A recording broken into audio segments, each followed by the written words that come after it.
Hi everybody, this is Arkady Frekhtman. I'm a New York City personal injury trial lawyer. Oh, wait a second. Hello? Oh, you're calling about the Jones case? Oh, yeah. Oh, you want to discuss settlement?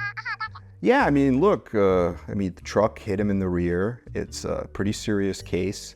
I feel like, we know that you have $1 million policy, no excess. He's got the surgery.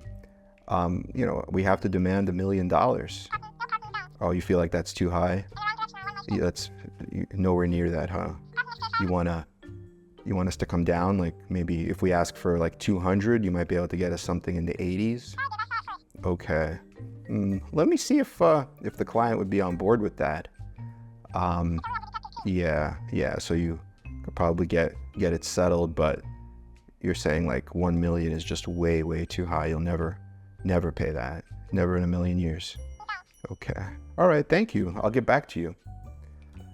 So that's one way of negotiating a case, and that's the way that most lawyers do it, is they, start high, but they don't want to start too high because they're afraid to offend the adjuster. And then everything really comes down to how low are they going to get dragged down by that powerful insurance adjuster and the powerful billion-dollar insurance company.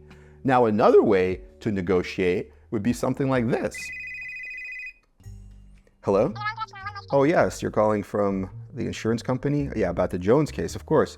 Yeah, you received our letter, right? We gave you that 30-day window, and we told you that you have 30 days to pay us the $1 million.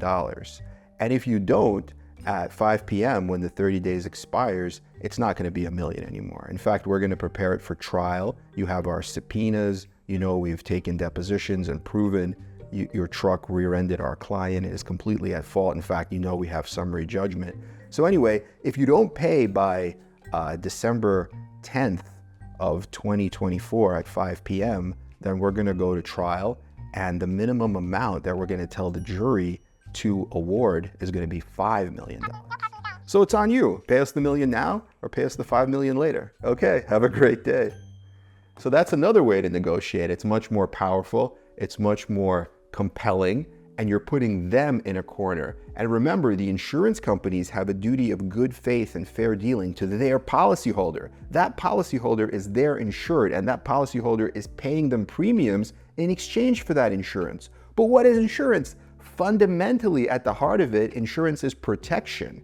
And if they are putting their own financial interests above their policyholder, that means they're basically leaving them out to dry. And then if I go and do a trial against that policyholder and hit them for a big verdict, like $5 million, who's going to pay? Is it going to be that person going to get bankrupt or lose their business or have severe financial repercussions, all because the insurance company chose not to pay within the policy when they had the clear opportunity to do so?